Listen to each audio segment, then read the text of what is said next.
I'm here with Carol Ireland, the CEO of Epilepsy Action Australia. She has noticed great benefits cannabis has brought to people's lives that are suffering from epilepsy. Thank you for joining us, Carol.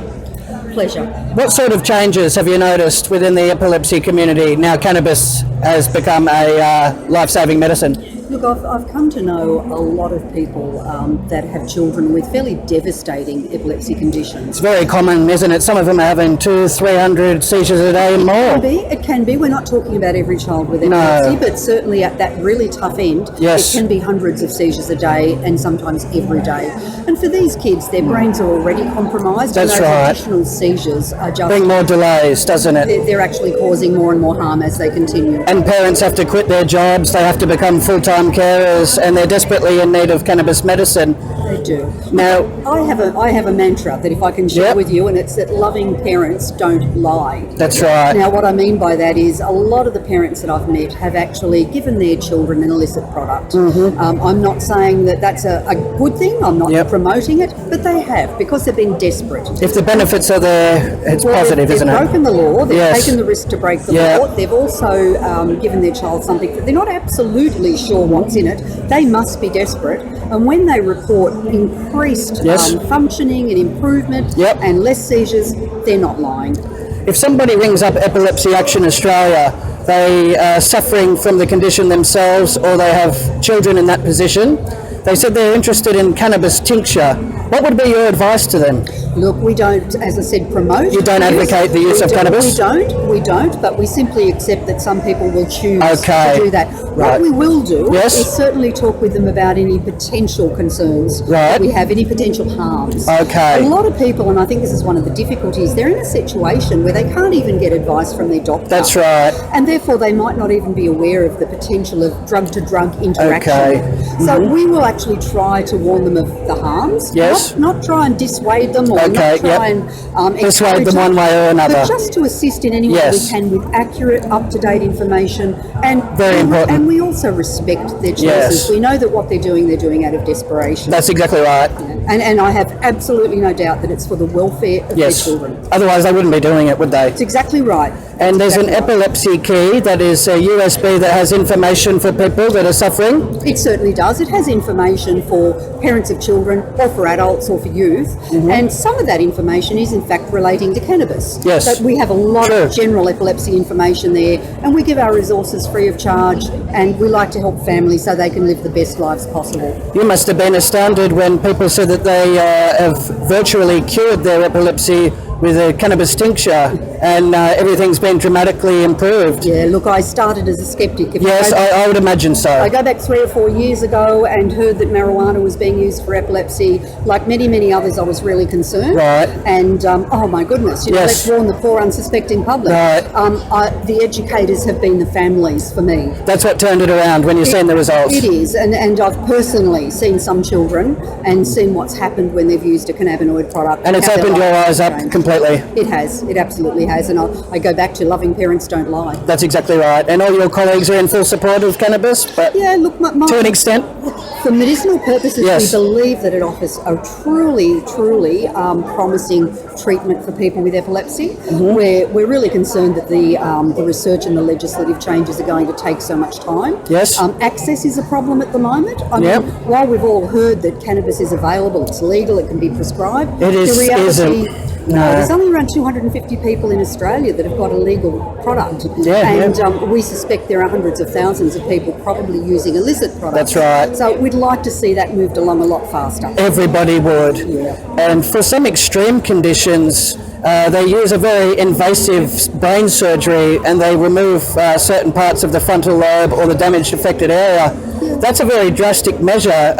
Would you approve such an operation? It's drastic, but for some people, it's probably the right intervention. But what you need to understand that it's only a fairly small percentage of people with epilepsy that can have that surgery. They've actually got to be able to find a mark or a scratch, a scar on the brain. It's got to be in a part of the brain that can be removed. Because that sounds like a real medieval practice, but... It's not medieval. It's not medieval. It is, as you say, invasive. Yes. But for some, it's the right treatment, not for the vast majority. Okay. Yeah, so for the vast majority, we're still seeking a medication. They can find medication that will alleviate those symptoms. And for 65% of people, with epilepsy, they will find medications that are available. For the other 35%, they're still suffering with what we call intractable epilepsy. That's right.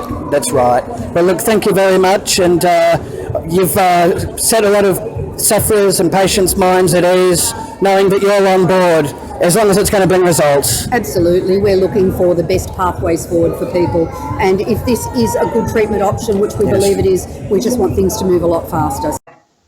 Thank you for joining me, Deborah. You have been through quite a battle with your daughter, Bella. Can you please share the story with us? Yeah, hi Jeff. Yes, it's been quite a journey. 3 or 4 years now we've been accessing medicinal cannabis via the black market here in Australia. Yes. We've had along the way some very good gains for her health. There's been a lot of progress made. The seizures have been reduced. Oh, definitely. The seizures were reduced. We've had up to 10 weeks seizure-free at some points. Very good news. We were able to gain a lot in speech and her cognition, and she's just a much happier girl. I was able to wean the pharmaceuticals. She was on 3 at the time of starting, and I was able to wean them down to 2 to very low levels prior to January of this year, where she was hospitalised, and due to several factors, the oils have given her a beautiful quality of life, but I feel that she may have needed more CBD, and that kind of is proven, I guess, in the fact that she qualified for Epidiolex, the trials, and there's been some gains made with that medicine. Definitely, yeah. She's had 6 months of no daytime seizures, so she's had not one daytime seizure. That's quite a dramatic improvement.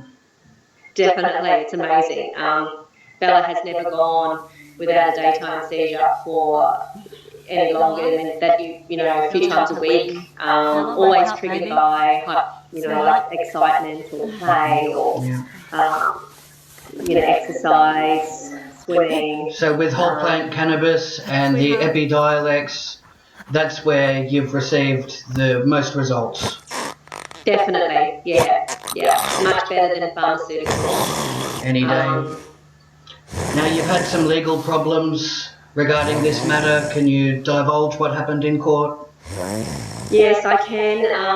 I was raided in July, and I had 2 oils of anticatalaris and Ubuntu that I had kept in my possession because I was scared that Epidiolex would work because I understand about how whole plant works, and you need the compounds to engage the endocannabinoid system. And, correct, that's right.